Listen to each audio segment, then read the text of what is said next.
Chair, I'm just running the slideshow. Yeah. So, we do have a quorum, so I didn't know if we were doing it, so, it's nice to see everybody actually live. It's been, what, I don't know, 15, 16 months. So, hopefully this is the new norm going forward. We're in here for this meeting. I think the plan is going forward that we will go back to the library, but we'll, as we go along, we'll figure it out. Want to make sure everyone is aware the meeting is being recorded, could be played at a later date on the WRPS. First thing is we'll go through the meeting, the minutes of the last meeting. I was not here for the last meeting, but does everyone have a copy of it? Motion to approve. I get a motion to approve. Do I get a second? All in favor? All right. You don't have to do a roll call. I was going to say the same thing. Oh my God, that's the best of this whole thing. All right. You want to go over the invoice review? Sure. So as we do every month, we go through invoice reviews of what we've received this month. These invoices will be sent to the accountant. So we have a PMA standard monthly invoice. We have an invoice for Four Leaf, who is the third-party consultant that was hired through the project by the building commissioner to do the plan review. SMMA standard monthly fee. Clifford and Kenny, this is their second invoice for the legal proceedings that we went through earlier on in this project. And then Brait's application for payment number 2. Brait's application for payment is actually likely going to come down a little bit, but so we like to show it to the committee. This is the highest value it's going to be. We want to put it on the invoice register because we expect a final invoice tomorrow at $872 or slightly less than that. We don't think it makes sense to hold another meeting next week just to approve one invoice. So we'll continue to do that, and hopefully, if the timing works out better, we'll have an approved invoice for this meeting. But we don't want to hold up payment to subcontractors or hold this extra meeting needlessly. Quick question on the Craig Kenny. So I don't know, did we include anything in the original budget? I don't remember talking to legal. So does that come out of the contingency? The original budget had $50,000 line item for legal fees. It's non-reimbursable by the MSBA, but it's all covered in the original budget, so we do not need contingency shift. But that leads us into our next one, where we're going to talk about some contingency shifts. Unless there's any more questions on invoices. I just assume the Clifford and Kenny is for the bid protest? Correct. Yes. Yep. The bid protest and the injunction filing. Is the application for payment on Procore or? I think they uploaded it. Yes. Did you not see it up there? No, I didn't look. I just didn't take the look. So. They uploaded over there.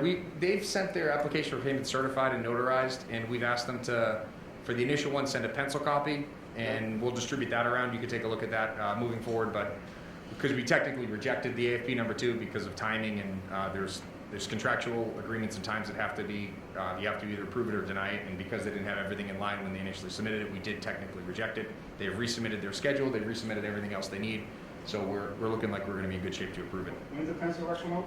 Pencil rec, I asked TJ, he said the 25th of each month is the plan moving forward, that we'll have a pencil rec, and then a week later we'll have a meeting to review and finalize. So we should have a final rec prior to our next meeting with the committee.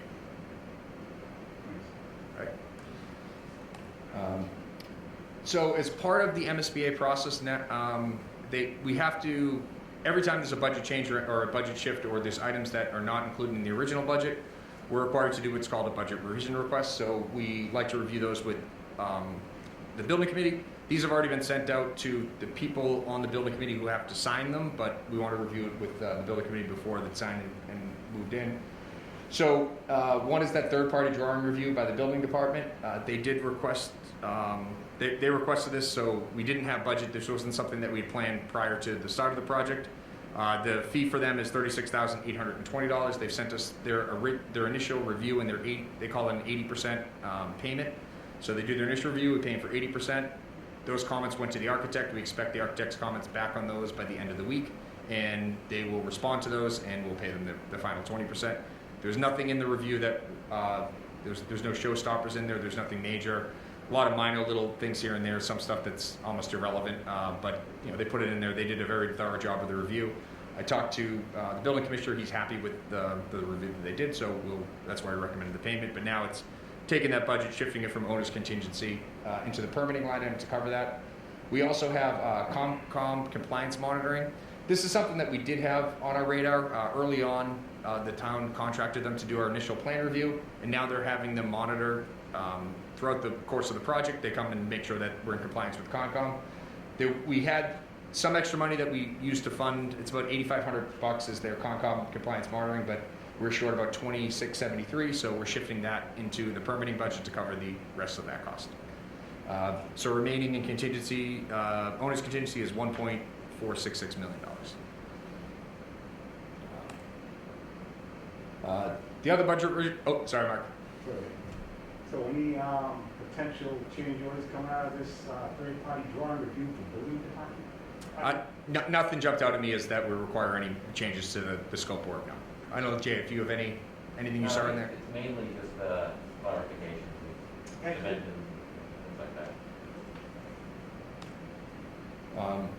There's another section of the budget revision request that it deals with no use of contingency. So early on in the project, the architect sets their budget for their subconsultants, and as the project goes on and they start awarding those contracts, money gets shifted from one area to the other.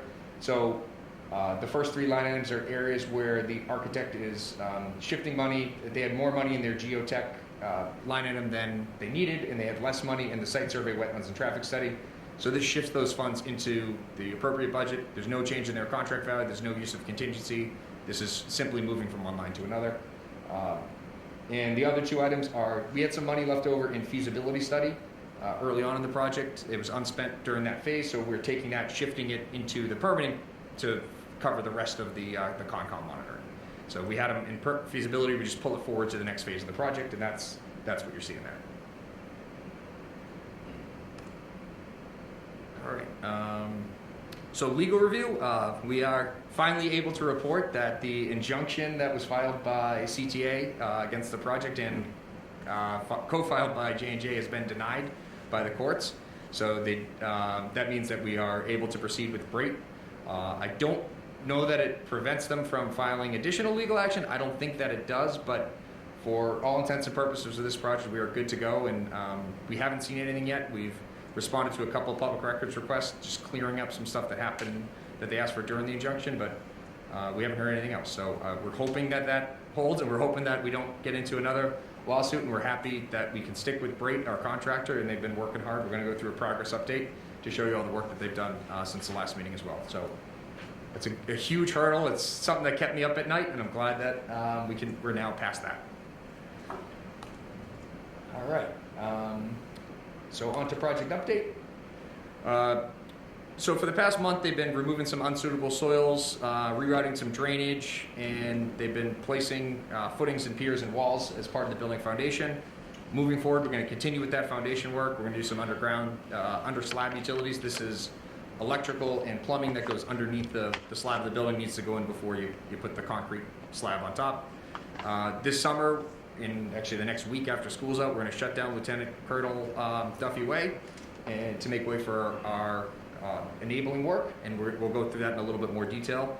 We're going to install some utilities in that roadway and in the driveway and parking lot next to the current Memorial Park School, and structural steel is scheduled for July 19th.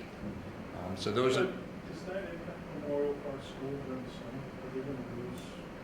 Mark and I actually went through it today. There's going to be a water shutdown at some point. I don't think there's a need to shut down electrical, but we've already talked through this, and It's only a small. there's a tie-in to there's a water line that goes into the existing building that needs to be tapped off of to provide some water services to the new building as a temporary fixture. So there are some shutdowns. We don't really anticipate It's any. all minor. Yeah, I mean, we don't anticipate any electrical shutdowns, but I don't know that we can guarantee that we're not going to have any of that. So right now, the plan was to not have people in that building, but I know that Alan is requesting to have some people in that building. So working with Mark, going through the drawings, kind of make sure he understands what's going on over the summer to make a best judgment call.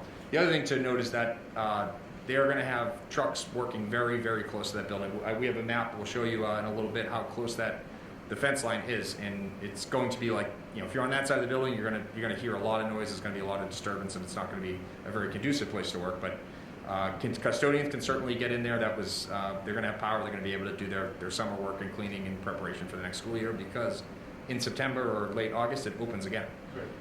So everything is it's a lot of work to be done over the summer, and it needs to be open back in the same condition as it is today, in order for next year's school to operate correctly. And how are we on the structural steel, with, from a sourcing perspective, but also on a timing perspective? They ordered it. They basically They ordered it a while they ago. placed the order a long time ago to lock in. We're seeing a ton of volatility in the market now, particularly with structural steel. So I think, you know, they planned it, but they were lucky to get that structural steel locked in early on. They're manufacturing it now. They're fabricating it.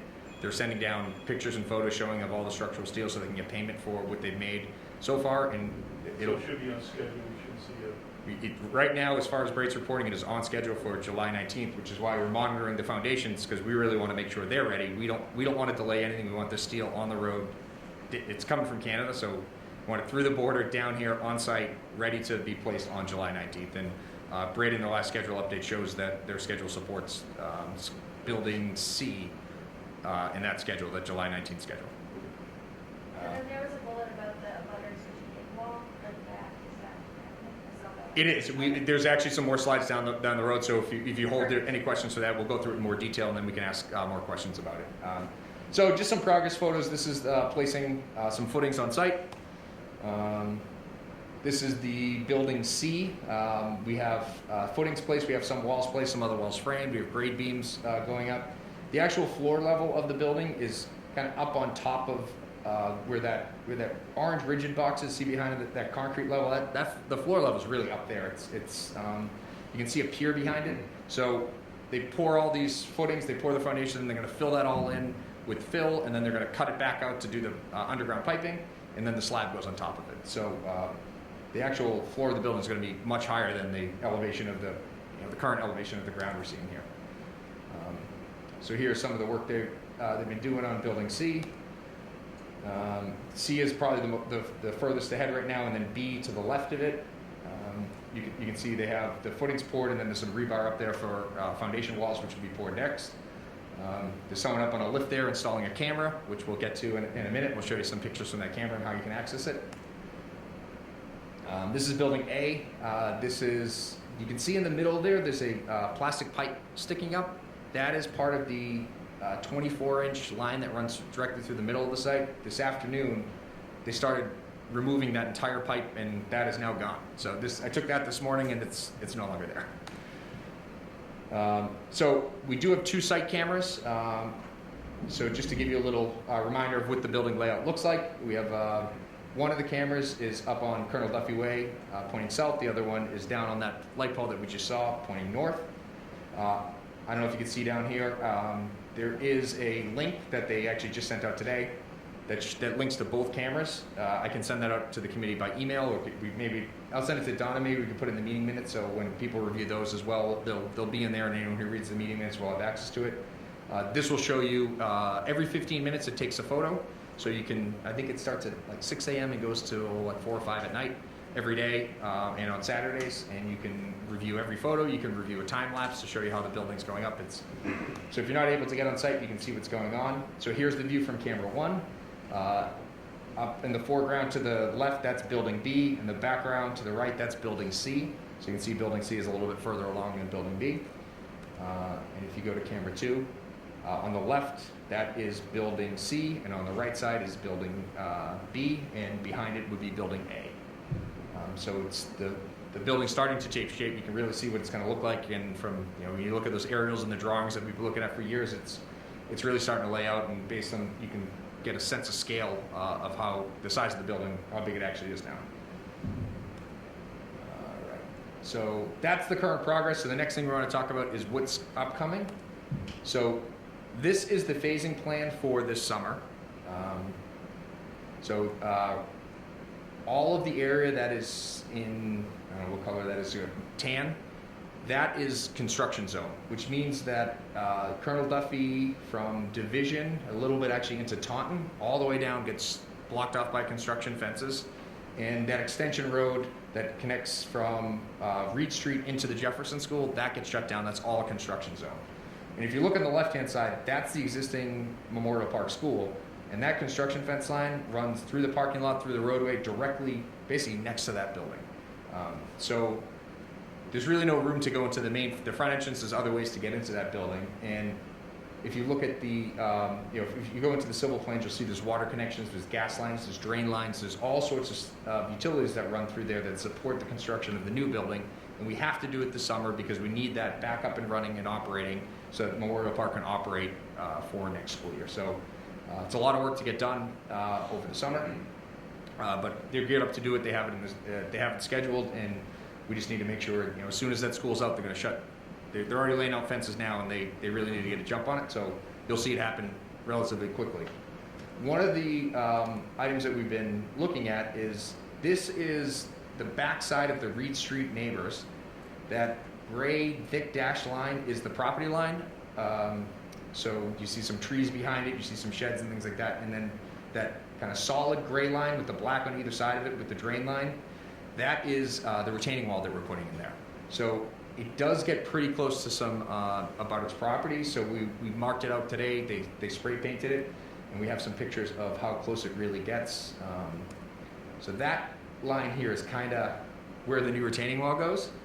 So we do have some structures that are pretty close to that wall, and as we go through, that pink mark down at the bottom of the screen on the right-hand side, that is the face of the wall.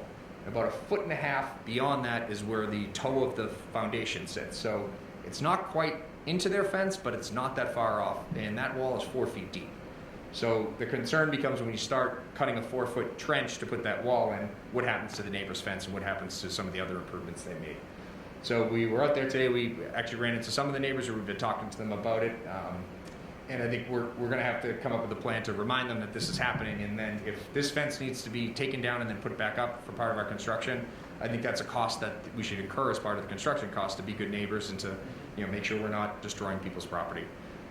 It should be noted also that this retaining wall, it's going to be about, depending on where you are, 1.5 feet to 2 feet high. And then in front of it, there's going to be a 6-foot high privacy fence. So once they see the fence go up, they may not want the back fence as well. They may want to just extend the fence right to the retaining wall. So anything like that, I was talking to Brayton. I think this committee should consider that as an approved change order to do what's right by the neighbors. So we are going to reach out to them. We're going to make sure that Brayton's already been knocking on doors to make sure everyone understands what's going on. And then the flip side will be we got to figure out what's the best approach and how to best deal with that. But I don't see it being as a ton of money to take down a couple panels of fence and put it back up. So as you go further down the line, you see that there's next neighbor where you do get kind of close to some of the trees on his property. So we want to look at how do we protect those trees best? Does it make sense to bring out one of the landscape architects or an arborist to see if there's anything we can do to give them the best chance of surviving? We don't have to cut them down, but once you get close to the root systems, there's a concern that over time it could be detrimental to the tree. So before we kind of cut into the ground, we want to make sure that we're doing everything we can to save the trees. And if they do end up dying, we'll probably replace them as part of the project as a neighborly thing to do, which seems like the right thing to do anyway. This here is an improvement that's made. That is the retaining wall. You can see the line running right through. An improvement that someone's made on their property. I believe that is actually a pump that they installed in a dry well. So when it gets wet in that area, they actually pump it out over to the street. We are putting some additional drainage in, so the hope is that he won't need that anymore. But again, we don't want to disturb the neighbor's property, but that is an improvement that's made on public-owned land, and they don't really have a right to put that there. But we want to make sure we don't want to be a bad neighbor, so we want to just talk to them and let them understand that this is what we're doing, this is what's going in, and come to some sort of solution where they're happy with what we're doing here. And then further down the line, it goes into some trees that are out behind there, and then into more of what is currently the school property and unimproved land, and some old they're not ornamental trees down there. It's just some kind of old wild growth trees that have been there for a while, but those will come down and the new fence will go up. I think most of the neighbors that don't have fences will now have a privacy fence, and they'll have privacy of their road, so it'll be an improvement, but we just have to be sensitive to some improvements that they have made that are going to be impacted by putting in the wall. So I think that's what we have for fences, so, sorry, you were doing, just take questions from there. Joe, just a quick question about that drainage, because I was thinking about, you bring a 4-foot wall there, and you see all the water that's usually sitting there. I mean, I can understand water that goes behind a retaining wall, flows down into some type of piping system to get taken away. Yep, there is a drain at the base of the retaining wall, so I was talking to Jay before this meeting, the civil engineer is gonna come in on Thursday and walk it to see if it makes sense to put some vertical drains in there or some stone just to pick up whatever waters comes down and sits on that wall. Because I know, like, we can't go in and just, regrade their properties, right, to make it work, but they're low. Right. So I just imagine water still sitting on their properties on that side of that, like, is that wall It's gonna gonna be a hold whole water? drainage system that ties in. Yeah, there's a drainage system that goes Tie along, in, all the way in. or goes along that wall that ties into a catch basin down, or some drainage structure downstream of that, with the idea being that when that water hits the wall, it flows down, gets caught by that drainage system and pushes it down, So, you so know. just so you know, Dave Taylor's been involved in this, and we're tying it in to some areas that are not part of the school project. So there's a little bigger project going on as part of this to help with that whole area.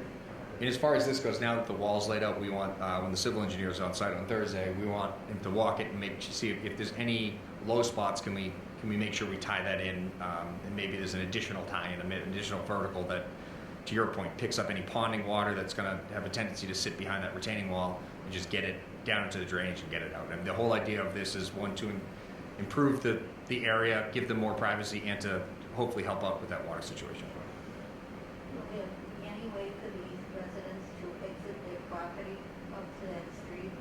That retaining wall is all one piece? It's all one piece with the 6-foot fence in front of it, correct? So they can't get out? They can't get out now.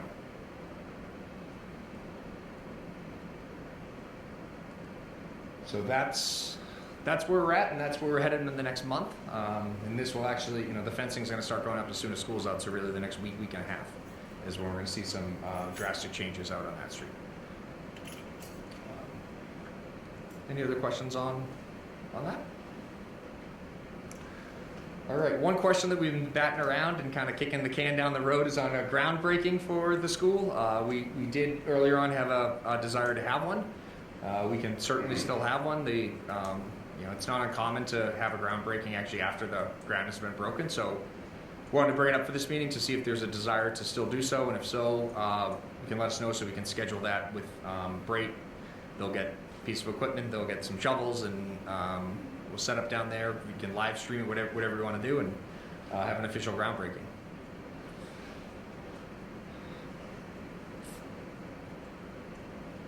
Anyone's desire on this? I think it would be good to have one.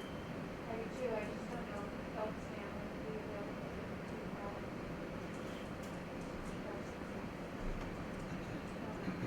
I think if we had it, they would at least be able to show us how to do that. We certainly welcome to that. Right. Right? So I think that if we have it, it's not going to be like, So there's a groundbreaking. There's also opportunities. Typically, we do a steel topping off ceremony, which is another. If you don't do a groundbreaking, or even if you did one, the ironworkers typically do it on their own, but they'll invite anyone from the town. A lot of times, we'll paint a beam white, or we will also, depending if I think in this one case the school might be closed, but we can send pieces around to the school. They sign it, you stick it on the beam, and then it goes up. But we can figure out. You can put something up in front of town hall, where town folk can come and sign the beam, and that's another ceremony that's typical. And then obviously the ribbon cutting once the building opens is another chance to do that. So we're happy to schedule whatever the committee wants. It's just whether or not, if you want to have a groundbreaking, we should probably do it within the next 2 or 3 weeks, and if not, we could schedule a ceremony for the topping off and do that in lieu of a groundbreaking. So either one's fine. Are there days we can get from the Phelps family that they'd be available? I can reach out to them. Yeah, all right. It's up to you if you're the chair. Yeah, I can reach out. Why don't we get dates from them that they're available, just work around their availability. Do you know when the steel topping off time frame will be? I'll get more information. We'll have more clarity once the steel shows up, and actually once they start swinging it, because that's that's really they're gonna be the driver. But we do have a scheduled date on the schedule. I'll get that over to Rich and Jill, and so you'll know when, kind of around that time. I mean, a lot of times it's not the last piece of steel either. It's they'll do a ceremonial piece where they'll keep one out and they'll hold it, and then they'll put it up, and that'll be the. Yeah, I think it'd be great to have like the one at the town hall, people can sign it and pass it around the schools. Yep. It's great when they do it. We've done different things where you don't actually put a piece of steel up. You put, either like an applique that it's a big white piece that everyone signs, and then you stick it to the beam. We do things like that. So you can put it in the nice thing about that is you put it in multiple places around town. Town hall, you can put it at school, you can put it at fire station, anywhere where people tend to congregate, and you get a lot of signatures on it, so that everyone can have a chance to sign it if they want. All right. So next steps is just one of our functions with that budget revision request is sending in that to the MSBA. They will then approve the what's called a project funding agreement bid amendment. That's going to align all of our costs to the actual bid costs to the MSBA ProPay system, so we'll continue to get reimbursements from them. I think to date we've got about $3.5 million of reimbursement from the MSBA, with another $500,000 pending review right now. So we keep on submitting them on a monthly basis, and they keep sending the money back to the district. So it's been going well, and we want to continue that partnership with them. They're a great organization to work with, and we're looking forward to continuing and getting the maximum reimbursement we can get for the district. And that's all I had. Anyone have any questions, comments so far? That was great. Do you have a picture of how the retaining wall will be, just out of curiosity? Yes, I could probably pull one up. I don't know how quickly So we're going to do just, it. you know, virtually every single butter has been talked to, and they're all, as a group, they're actually looking forward to this kind of thing, because they literally live in a swimming pool at times. So, yes, for the most part, that's been looked upon in a positive. It's good fix, Rich, the gentleman with the driveway, the back that's all. We're working on it. Yeah, basically it will be. We're still sorting out the details, but it will be. We came, I think a solution has been, He wanted us to essentially like redesign the Right. intersection, which we were not going to do. So it's not exactly what he wants, but it will be satisfactory enough. that we can, it'll actually be an improvement, will be a safer option. Who's gonna have, at least the same amount of parking and possibly an additional parking space. Did I see one of the drawings for like the summer, the intersection with Division and Cotton, you were about one part of the summer? That's Like correct. that whole intersection, you won't be able to, okay. Yep. So we'll have to sign it on there, obviously. There'll be signage at all the dead ends and detour signage. Doug and I will know how to get to the center of town, that's fun.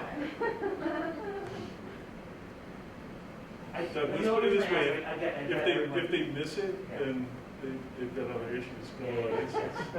No, I hear you. It's just it's a change in flow, and so I'm thinking from the perspective that some people might be caught by surprise.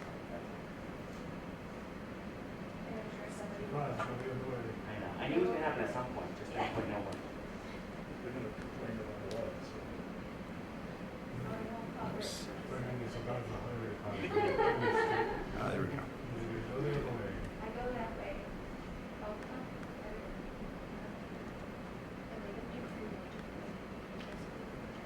I don't know, or is it food going off? I don't know. So this is the fence that's going to be there. So this is a section view, 6.5 feet, or I'm sorry, 6 feet 2.5 inches to the top of it, 4 foot underneath. That's the foundation, and then in plan or in elevation you have an open gap and a slat, but on the back side it's a slat and an open gap. So really what you're seeing is the side view. You see a slat here, one on this side, one on this side, one on this side, one on this side. So it's, Like an offset? Yeah. Yeah. so it won't feel like a wall so much in front of you. There'll be some depth in there. And It's like a finished fence. This last data was concrete as well. the slats are made out of Western red cedar. No, it's a, Yeah, it's a nice, it's a nice. it's not a back of house fence. It's a nice, it's going to be the front of the school. So when you drive in, you're going to see it on your right hand side, and the neighbors are going to have the same view just on the back side of it. Yeah, awesome. It's not something. No, it is not.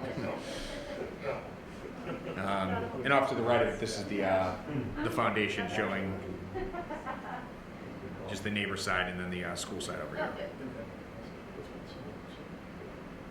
That's probably nice in the front, but all right, thank you. Yeah, so that's one of the neighbors sent me a Facebook message, and I did end up sending her to show what the fence would look like. She was curious as well. So if anyone else, neighbors, you talk to them, they want to reach out, you go to the website. If you send me a message, I will respond. All right. That's great. Thank you. Any other questions, comments? If not, When's the next meeting? we're gonna do the meetings, so the meetings going forward are gonna be the third Tuesday of every month at 5 o'clock. And they'll be here in the high school. I'll check with Alan, but I think the intention is to go into the library. I think it was being used tonight, so I'll confirm. Worst case is we'll be in here. So, all right. But yeah, so the third Tuesday of each month. So we do we change the date from a Thursday to a Tuesday. So it's the 20th, July 20th. I'll go with that. Yes, yes. So the steel will be in on the 19th, hopefully, and then. Knock on wood. Yeah. Yes, that's the plan. Yeah. If that's right. All right, if nothing else, I'll take a motion to adjourn. Motion to adjourn. With a motion, do I have a second? I get a second from Emily. All in favor?